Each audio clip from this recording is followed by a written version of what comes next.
The text came at 2 p.m. on a Thursday from my sister Melissa. One line: "I'm pregnant with twins. Come over tonight. We need to talk about your responsibilities." My responsibilities? I wasn't pregnant. I wasn't even in a relationship. I went over that evening, found Melissa, her husband Ryan, and our mother sitting in their living room, all looking at me expectantly. "Congratulations on the twins," I said carefully. "But what did you mean by my responsibilities?" Melissa smiled, that smile she always used when she wanted something. "You're going to be an aunt to twins. That's expensive. Diapers, formula, cribs, clothes, double of everything. And since you make more money than we do and don't have kids of your own, you should help pay for it." I stared at her. "You want me to financially support your children?" "Family supports family, Iris. Mom agrees. Don't you, Mom?" Mom nodded. "You do make good money as a nurse practitioner. And Melissa's going to need help. Twins are expensive." That was 9 months ago, April 2023. They demanded I pay for everything: the nursery, the baby shower, the hospital bills. When I refused, they cut me off completely, called me selfish, heartless, a terrible sister. Tonight, Melissa showed up at my door at 9 p.m. Makeup streaked down her face. Twins, 6 weeks old, crying in her arms, holding papers and shaking hands. "Iris, I need you. The paternity test came back. Ryan demanded it. Something about blood types not matching. The results..." Her voice broke. "The results show Ryan isn't their father. Neither of them. They're not his. And he's leaving. He's filing for divorce, taking everything. And I have nowhere to go. Please, I know I was horrible to you, but I have 2 babies. Please." What those paternity test results revealed destroyed her perfect life. And what I discovered about why she'd really demanded I pay for everything, I never saw it coming. If you've ever had family demand you pay for their choices while offering nothing in return, stay with me until the end. Your support means everything to me. Hit that subscribe button and let me know in the comments. Has a sibling ever expected you to fund their life? Let's talk about it. Now back to my story. Let me take you back. April 2023. My name is Iris Montgomery.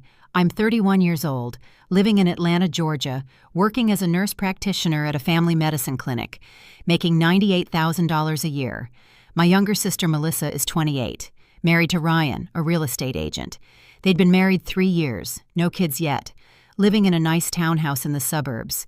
Melissa worked part-time as a receptionist at a dental office. Ryan's income was good, but inconsistent. Real estate sales fluctuate.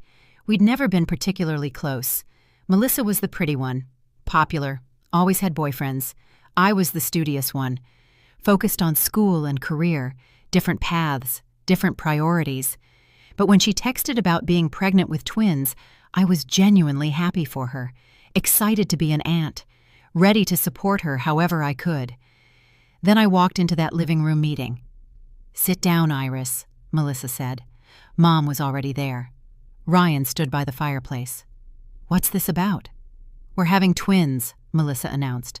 "Due in December. We found out last week. We're thrilled." "That's wonderful. Congratulations." "But we need to discuss finances. Twins are expensive. We've been researching. Diapers alone cost $150 a month, per baby. Formula, if I can't breastfeed, is $300 a month. Then there's cribs, car seats, clothes, medical bills. It's overwhelming. I'm sure you'll figure it out. Lots of parents manage. That's where you come in." She smiled. "You make almost $100,000 a year. You don't have kids, no husband, no dependents. You have disposable income. We think you should contribute to the twins' expenses." I blinked. "You want me to pay for your children?" "Not pay for them entirely. Just help. We've calculated that if you give us $1,500 a month, it would cover the basics: diapers, formula, medical copays. It's reasonable." $1,500 a month? For 18 years? That's over $300,000. Well, not for 18 years, just until they're out of diapers, maybe until they're 5. So probably $90,000 total. I laughed. Couldn't help it. You want me to give you $90,000 over 5 years because you're having babies? You're their aunt. Family helps family. Family helps when there's need, not when there's entitlement. Ryan, you make good money in real estate. Ryan interrupted. My income is unpredictable. Some months are great, others are terrible. Melissa's part-time job barely covers her car payment. We can't afford twins on our own. Then maybe you should have thought about that before getting pregnant with twins. Melissa's face hardened. We didn't plan twins, it just happened, and now we need help. You're selfish if you refuse. Mom spoke up. Iris, honey, Melissa has a point. You do make good money, and you're not using it on children of your own. Helping your sister raise her babies is a blessing, a way to be part of their lives. I can be part of their lives without funding them. I'll babysit, buy birthday gifts, be a loving aunt. But I'm not writing a check for $1,500 every month. So you're refusing? Melissa's voice went cold. I'm setting boundaries. My money is my money. Your children are your responsibility. Fine. Then don't expect to be in their lives. If you won't help financially, you don't get to be Aunt Iris. You don't get to hold them, see them, be part of their childhood. You're choosing money over family. You're the one making that choice. You're the one setting a price on family. Melissa stood up. Get out. We don't need you. We'll figure it out ourselves. But don't come crawling back when you realize you've missed out on knowing your niece and nephew. Niece and nephew? You know the genders already? Boy and girl, twins, due December 10th. Not that you'll be there to meet them. I left. Hurt, angry, confused. How had this turned into me being the villain? Over the next 9 months, I was frozen out. Melissa blocked my number. Mom sided with Melissa. She's pregnant and stressed. You should have just helped. I tried to reach out once, sent a text from a work phone. I'd love to be involved. I'll help however I can. Babysitting, gifts, support. Just not monthly payments. Melissa responded, money or nothing. That's the deal. I chose nothing. Or rather, she chose nothing for me. The months passed. I saw pregnancy updates on social media before Melissa blocked me there too. Baby shower photos, nursery preparations, gender reveal party. I wasn't invited to any of it. Mom went to everything, posted photos. So excited to be a grandmother. Melissa's doing such a good job preparing. I commented once. Can't wait to meet them. Mom's response. That's up to Melissa. December came. I saw a birth announcement on Mom's Facebook. December 8th, boy and girl, Aiden and Ava, both healthy, 6 pounds each, photos of Melissa in the hospital, Ryan holding both babies, Mom crying with joy. I wasn't there, wasn't told, wasn't invited. I sent flowers to the hospital, with a card, congratulations, so happy for you both, love, Aunt Iris. The flowers were returned. Card unopened. 6 weeks passed. I went on with my life, worked, came home, spent holidays alone. Mom chose Melissa's Christmas over mine. Dad sent a text. Sorry, sweetie, your mother insists we spend it with the twins. You understand? I understood I'd been replaced by grandchildren I wasn't allowed to meet. Then tonight, at 9 p.m., someone knocked on my door. Frantic pounding. I looked through the peephole. Melissa, holding 2 babies, crying. I opened the door. Melissa? Please, let me in. I have nowhere else to go. Against my better judgment, I stepped aside. She came in. Both babies were crying. She looked terrible. Unwashed hair, stained shirt, dark circles under her eyes. What's going on? Ryan left. Today. Took all his stuff. Moved out.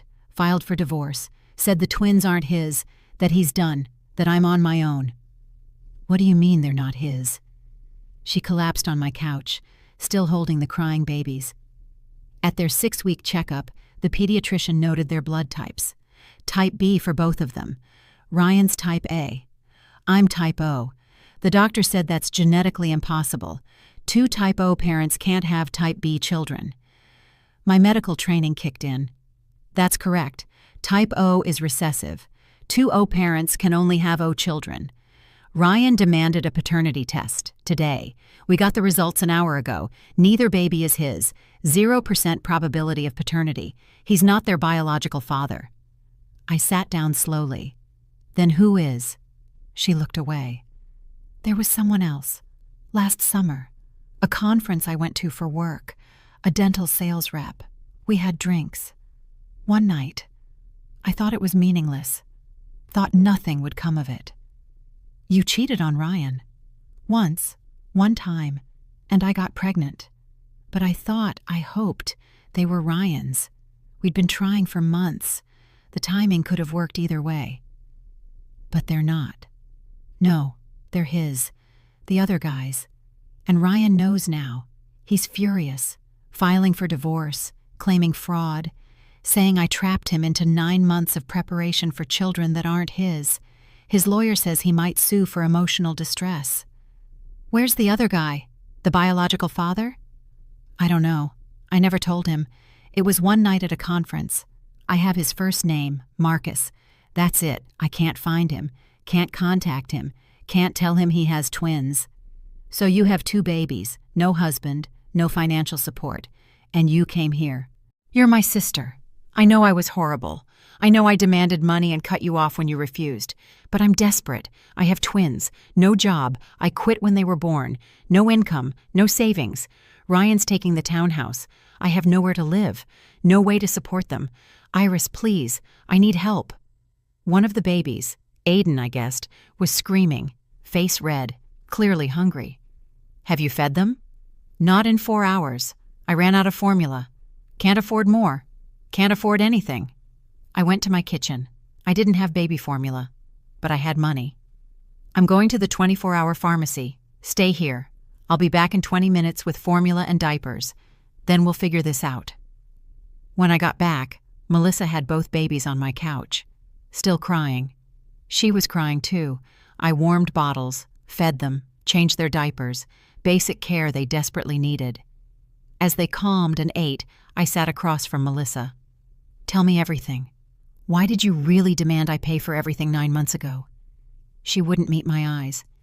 Because I knew.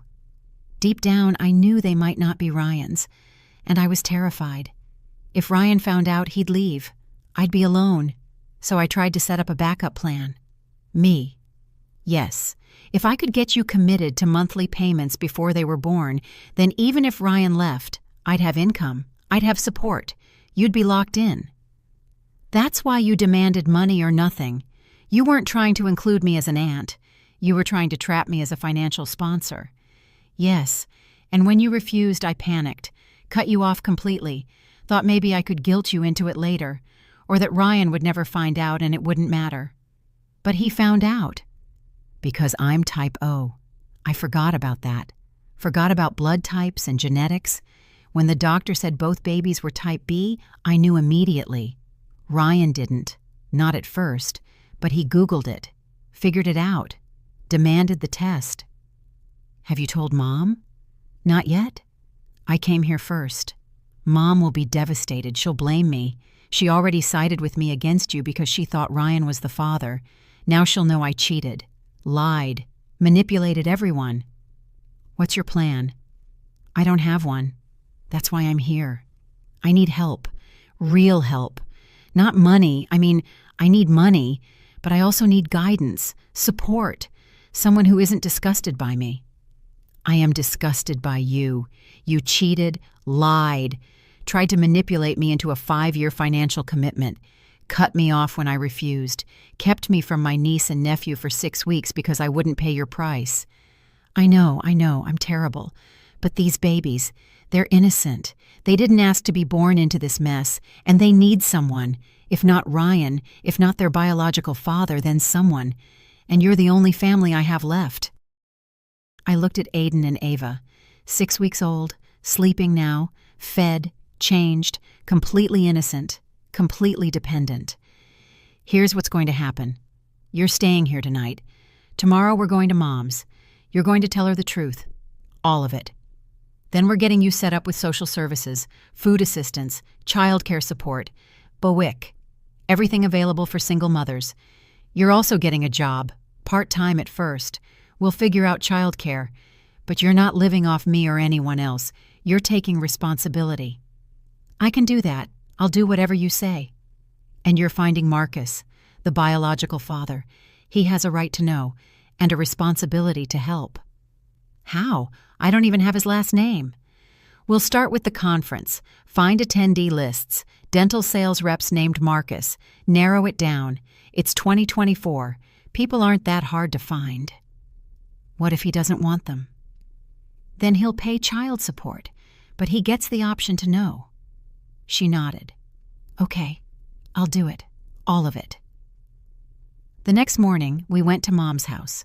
Mom opened the door, saw Melissa and the twins, smiled, then saw me, frowned. "What's Iris doing here?" "I need to talk to you, Mom. All of us. Can we come in?" We sat in Mom's living room, the same room where Melissa had demanded money 9 months ago. Melissa took a breath. "Ryan left me. He filed for divorce. The twins aren't his." Mom's face went white. "What?" "I had an affair. Last summer. Got pregnant. Thought they were Ryan's. But the blood types didn't match. Paternity test confirmed it. Ryan's not their father. And now he's gone. And I'm alone." "You cheated on your husband?" "Yes, once. One time. But it resulted in twins. And I lied. To everyone, including Iris." Mom looked at me. "What does Iris have to do with this?" 9 months ago, when I demanded she pay for the babies, it wasn't about family. It was about backup. I knew there was a chance Ryan wasn't the father, so I tried to lock Iris into financial support before anyone found out. When she refused, I cut her off, kept her from the babies, punished her for setting boundaries. Mom was silent, processing. Then, "So you manipulated your sister, lied to your husband, and now you've lost everything." "Yes.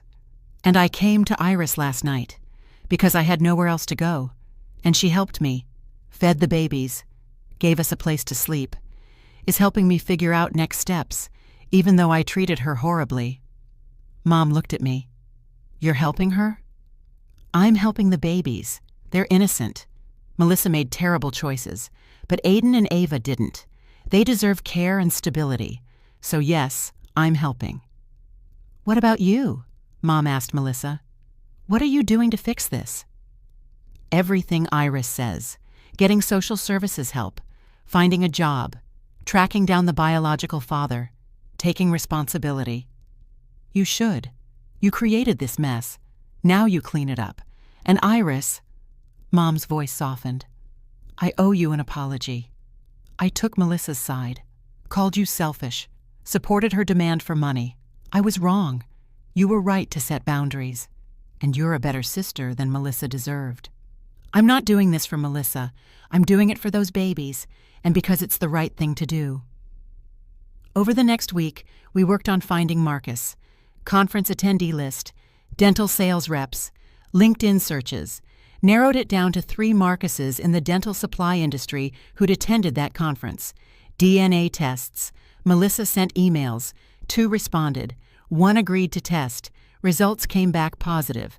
Marcus Chen, 28 years old, dental equipment sales rep, based in Charlotte, North Carolina. 99.9% biological father. We called him. Melissa told him everything. He was shocked, angry, confused, but willing to meet. 6 months have passed. The twins are 7 months old now, thriving. Marcus stepped up, not romantically with Melissa. That ship sailed. But as a father. He takes the twins every other weekend, pays child support, $1,200 a month. It helps. Melissa got a job. Full-time receptionist at a medical office, makes $38,000 a year, has childcare through a subsidized program, lives in a small apartment, not the townhouse she had with Ryan, but it's hers. Ryan's divorce was finalized. He got the townhouse. His name cleared. No financial responsibility for the twins. He's moved on. Melissa doesn't blame him. Mom babysits twice a week, making up for lost time, building a relationship with the twins, and with me. She apologized formally, multiple times, for choosing sides, for calling me selfish, for missing the manipulation. I wanted to support Melissa, But I should have recognized she was wrong. You set healthy boundaries. That's strength, not selfishness. Melissa and I have a relationship now, not sisters in the way we were before, but something new, built on honesty. She's in therapy, working through why she cheated, why she lied, why she manipulated, why she thought demanding money was acceptable. I felt entitled, she told me last week. I saw your salary, saw your life, thought you owed me something, thought your money should solve my problems. I was wrong. Yes, you were. And I'm sorry. For all of it. For demanding money. For cutting you off. For keeping you from the babies. For trying to trap you. I've forgiven you. But I haven't forgotten. Our relationship moving forward is based on boundaries. Clear ones. I understand. Last month, the twins turned 7 months. I hosted a small party. Melissa, Marcus, Mom, Dad, the babies. Simple celebration. Cake, presents, photos. At one point, Melissa pulled me aside. Thank you for not turning me away, for helping when I had nowhere to go, for being the sister I didn't deserve. The babies deserved it. That's why I did it. Still, you opened your door. You could have closed it. After everything I did, you opened it anyway. Because they're my niece and nephew, nothing Melissa did changes that. I'm Iris Montgomery. I'm 32 years old. 9 months ago, my sister demanded I pay $1,500 a month to help raise her twins, said it was my responsibility as the aunt, as the one with money and no kids. When I refused, she cut me off, blocked me everywhere, kept me from meeting the babies, made me the villain for setting boundaries. Tonight she showed up desperate. Ryan had left. Paternity test proved the twins weren't his. She'd cheated, lied, lost everything, had nowhere to go. I helped, not because she deserved it, but because Aiden and Ava did, because they're innocent babies who needed care, because family isn't about what people deserve, it's about what's right. We found the biological father, Marcus. He stepped up, pays child support, takes the twins on weekends, is building a relationship with his children. Melissa got a job, an apartment, therapy, help from social services. She's taking responsibility. Finally. And me? I'm Aunt Iris, the one the babies know, the one who shows up, not because I'm obligated, but because I choose to. Melissa tried to trap me into financial obligation, tried to manipulate me into funding her life, tried to guilt me into monthly payments I didn't owe. When that failed, she punished me, cut me off, made me the villain. But when her life fell apart, when the lies caught up, when she had nowhere to go, she came to me, because she knew I'd open the door. Not because I'm a doormat, not because I'm easily manipulated, but because I'm someone who does the right thing even when it's hard, even when the person asking doesn't deserve it. The twins are 7 months old now. They know me, smile when they see me, reach for me. I'm their aunt. Not because I paid a fee, but because I showed up when it mattered. Sometimes family demands you fund their choices. Sometimes they cut you off when you refuse. Sometimes they only come back when they're desperate. But doing the right thing isn't about them. It's about you, about your values, about what you can live with. I can live with helping innocent babies. I can live with setting boundaries with manipulative people. I can live with being the person who opens the door even after being told I'm not welcome. Melissa learned that demanding money isn't how family works. That manipulation has consequences, that lies always come out, that paternity tests don't lie. She's building a new life now, an honest one, based on her own work, her own responsibility, not on my money or anyone else's. And that's how it should be. Family supporting family, but not family funding family, not family being trapped by obligation they didn't create. The twins call me Auntie. They don't know the drama, the demands, the cutoff, the paternity test. They just know I'm here, that I love them, that I show up, and that's worth more than $1,500 a month ever could be. Thank you so much for watching. If this story touched your heart, please subscribe and hit the notification bell so you never miss an update. Your support truly means the world to me. And don't forget to share your thoughts in the comments. I love reading every single one of them. Each comment inspires me to keep creating stories for you. See you next time.